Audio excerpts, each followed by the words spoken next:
NXT in Your House 2022 is this Saturday evening, and I've got to say I'm really looking forward to this. In Your House, one of my favourite NXT shows of the year. The nostalgia that is involved with it. It's the third year instalment, and so far WWE have handled it with absolute class. I love the set they usually bring for this. Todd Pettengill usually comes back as well. He's not been announced as of yet, but hey, maybe he'll make a cameo this Saturday. Maybe even Doc Hendricks might make a cameo appearance as well for those nostalgic NXT fans. But I'm going to give you my prediction for the show. We've got 6 matches here to discuss. So if you like this video, then please like, share and subscribe as well. It goes a long way to supporting the channel. Also, leave your predictions of this show in the comments below, who you think the winners and losers will be. So these are the matches we're going to be discussing then here today. We've got the NXT Tag Team Championships of Pretty Deadly going against the Creed brothers. We've got the NXT North American Championship, Cameron Grimes taking on Carmelo Hayes. We've got a 6-man tag team match of Legado del Fantasma versus Tony D'Angelo, Stacks and 2 Dimes.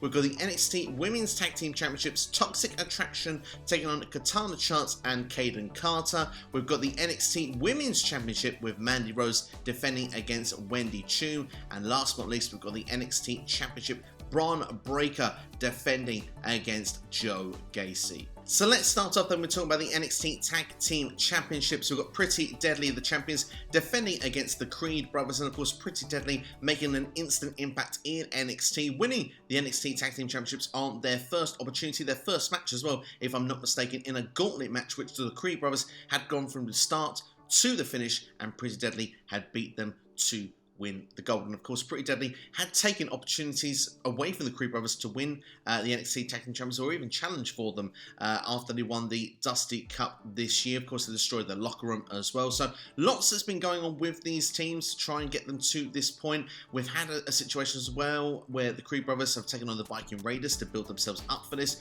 The first time they got the job done with the help of Roderick Strong, who seems to be losing a bit of confidence that they can get the job done. That doesn't want to see Diamond Mine fail. Of course then the next time Roddy tried to get involved once again, but of course he was stopped.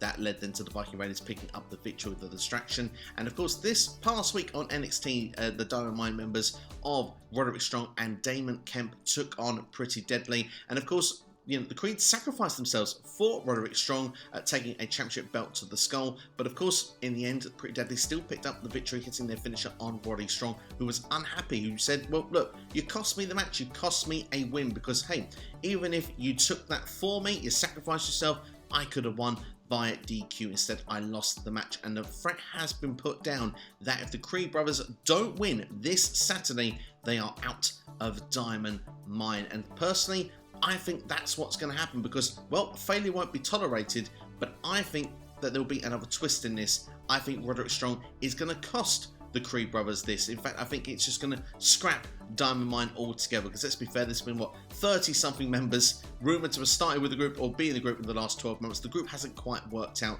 to how they want it to be in NXT, and Roddy Strong himself has even requested for his NXT release. So I do think it's going to lead to a Roddy Strong and Damon Kemp feud against the Creed brothers. The Creed will eventually become tag team champions, but it will be another day. And of course then Pretty Deadly can have a lengthy reign as NXT champions, and of course that means we can get plenty of Yes Boys each and every Tuesday on NXT. Next, let's talk about the North American Championship, shall we? Cameron Grimes defending against Carmelo Hayes. Now, Carmelo Hayes was a long-term North American champion. Of course, he was winning the Breakout Tournament last year, cashed in, won that championship, and held it all the way to Stand and Deliver on WrestleMania weekend. Of course, when he lost that championship to Cameron Grimes, it wasn't in a one-on-one match. In fact, it was in a 6-man ladder match. So Carmelo Hayes hasn't been pinned or submitted. He rightly is the #1 contender to try and win the championship back. Now, these two did face, of course, a few months ago for the North American Championship when Carmelo Hayes was champion. They had a fantastic match, and Carmelo Hayes retained on that occasion. So can Cameron Grimes pick up the victory this time? It's almost like a passing of the guard of the old champion to the new champion. It kind of solidifies Cameron Grimes if he can get this victory. But one person that can't be ignored in this conversation is Solo Sikoa, because, well, Sikoa has been promised a North American Championship match against Cameron Grimes should he pick up the victory this Saturday? Because Solo Sikoa, of course, got a championship opportunity, and of course fans got really on board with the idea of this, even though Cameron Grimes won, kind of was not given the best reaction. And that's a kind of sad thing as well, because it was a feel-good story for Cameron Grimes to win the championship. I'd hate it to fade away. It almost feels like the right champion at the wrong time, almost a little bit in a lot of fans' eyes. But of course, do you want face versus face for the North American Championship? Do you kind of want Cameron Grimes to transition back into a heel for that? Or does it make more sense for Carmelo Hayes to win the gold back? And of course, then you get the face versus heel dynamic, or even a triple threat, and Solo Sikoa wins the championship on, perhaps, say, SummerSlam weekend, when they probably will do the next premium live event. There's lots of questions, not so many answers, but let's take Solo out of this and try and make a prediction. I wouldn't be surprised if WWE went with the idea of Carmelo Hayes winning the gold back, and it's him versus Sikoa, and Grimes is kind of left out in the cold, because it would make sense with how things have been since he won the championship. He's not been as popular or as well received as perhaps maybe he was before then, but I'm going to still predict Cameron Grimes because I think it does make the most sense. Yes, it would be face versus face, but at the same time, he deserves to go with the championship, doesn't he? And I think fans should get on board, and I think they should build this up to a special match with these two on SummerSlam weekend, because in that way, Cameron Grimes would be in the champion for about 5 months or so, and it could be interesting with the character dynamic of what they could do with it. So I'm going to go for Cameron Grimes to retain, but, you know, for me, it could go either way. But my hope is that Carmelo Hayes, after this, actually transitions from the mid-card championship towards the main event, and maybe that might give a hint of what I'm going to say later in this video. Next, let's talk about the 6-man tag team match, shall we? Legado dealt Fantasma taking on Tony D'Angelo, Stacks, and 2 Dimes in a 6-man tag team match. Of course, the losing team has to be a part of the other faction, so it's going to be bossed around. It's kind of like the 2 Dons of NXT still playing its part, and who is going to be the actual Don at the end of this match. We know Santos Escobar has already taken on Tony D'Angelo. Santos picked up the victory with an assist of Brass Knuckles. Let's see how it's going to go this time around. Now, it's kind of like Queen of the South and The Sopranos, very cheesy, corny acting, but you know what?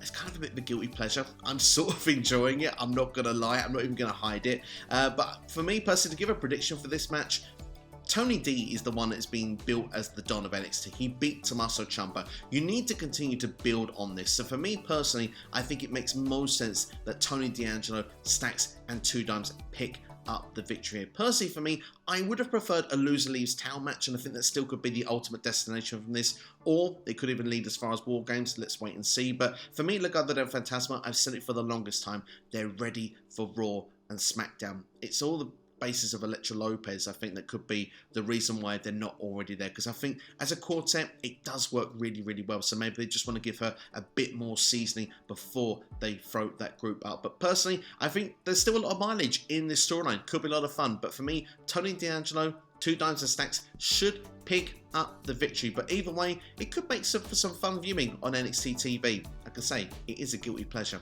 after all. Next, let's talk about the NXT Women's Tag Team Championships. Toxic Attraction, Gigi Dolan and Jacy Jayne going against Katana Chance and Kayden Carter. Finally, 2 tag teams going against each other for the Tag Team Championships. It's been the longest time Carter and Chance have never seemed to get the opportunity to go for these championships, but it's good to see it's finally happening. But for me, the story, along with Wendy, Choo, and with Mandy Rose, kind of going to bring these both in together. I've not enjoyed the storyline. I found it a bit messy. I think it mainly comes down to a lot of Wendy Choo's kind of childish antics. I think that's a lot of it, but we'll take that with the Mandy Rose match, and we'll go here for a prediction on this. The babyfaces did have the advantage going into this show, and I don't think that Toxic Attraction will be losing the championships to Carter and Chance. I think the next NXT Women's Tag Team Champions will be Roxanne Perez and Cora Jade. They're building that friendship, that story on NXT over the last number of weeks. I think Roxanne Perez is going to become the winner of the NXT Breakup Tournament, since that Nikita Lyons is no longer there. So I think that instead of going for the NXT Women's Championship, I think she'll actually opt to go with her best friend Cora Jade, and they'll be the ones to dethrone Toxic Attraction on SummerSlam weekend, which would then free Toxic Attraction to go to Raw or SmackDown when the draft comes later this year. So for that reason of what I think of my crystal ball into the future, sorry Chance and Carter, you've been a long-term tag team in NXT. You deserve the opportunity to go for these championships, but it's still going to be another day before you hold the gold. So for me personally, that's why I'm going to make the prediction that Toxic Attraction will retain. So let's talk about Mandy Rose defending the NXT Women's Championship then against Wendy Choo. For me personally, Wendy Choo as a character I think is very divisive with a lot of people. You either love the character or you dislike it. For me personally, this is what I'm going to say about it. There is a target audience for the Wendy Choo character. It's a comedy character. It's not my target audience. Now, at the start when she first came in, she was quite creative with her matches where she was half asleep in the corner. Her moveset was quite creative as well. The way that she would sort of like be half asleep and would sort of duck a lot of things going on. She would kind of go with the sleeping over jump. I thought this stuff kind of worked for me and I was okay with that at the time, but we've taken it to another level now because I said, remember, comedy character. This is the sort of character that would be going in the 24/7 championship division should she be called up to Raw or SmackDown, not your top women's championship. And now we've taken it to a level against Mandy Rose. We've had the spray tan antics, we've had, stealing stuff on the beach from Toxic Attraction. That sort of stuff for me hasn't worked. We've seen, squirt guns as well.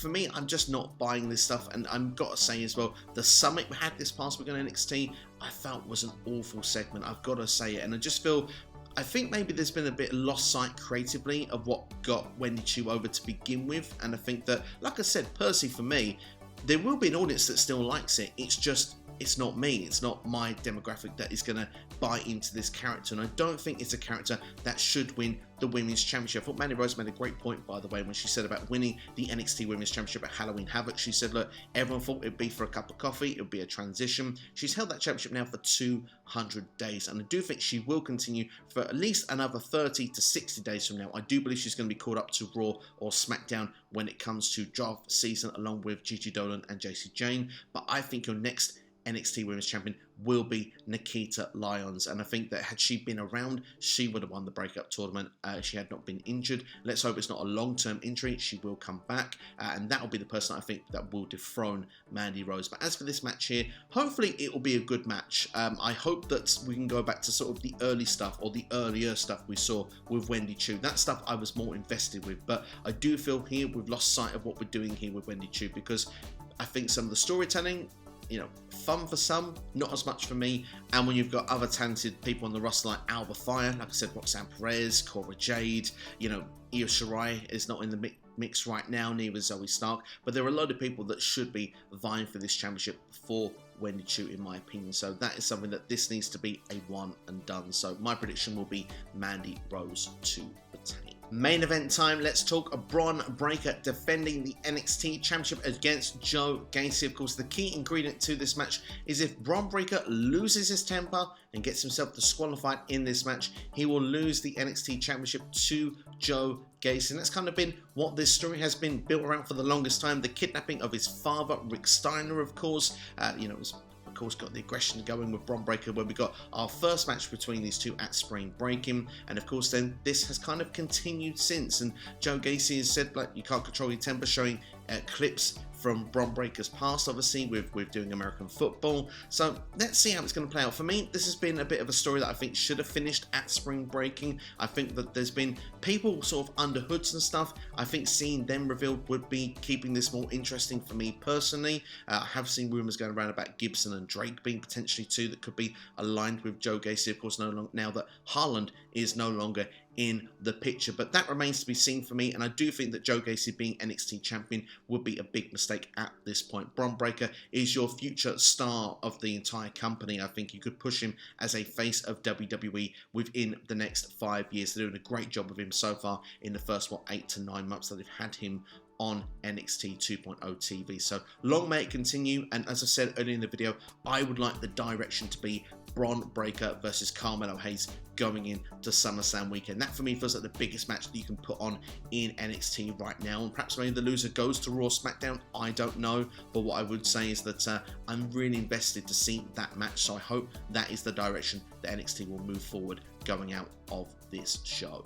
So that's my predictions there for NXT In Your House 2022. It is now your turn to let me know your predictions in the comment section of this video. If you've enjoyed this, then please like, share and subscribe as well. And of course, Hell in a Cell predictions will be coming to you live Thursday 8 PM British Summer Time, so make sure to turn notifications on. You can know when that live stream does begin, as well as that SCW Rewind, a retro review of Armageddon 2000 will be on Friday. It'll be joined by Non-Stop Wrestling Chat, so make sure to check out that live stream as well on Friday at 6 PM British Summer Time. And like I say, we're on the road to Slammiversary as well. We've got Forbidden Door on the way as well, so lots of events to be looking forward to in the month of June. So if you like everything that's WWE, AEW, Impact Wrestling, NXT, much more, then SCW hopefully is the place for you. So I do hope that you consider subscribing to this channel. If you've enjoyed this as well, then why not check out some of the videos on the side of your screen right now. Thank you for watching. Have yourselves a great day. Enjoy NXT In Your House 2022. I'll see you soon.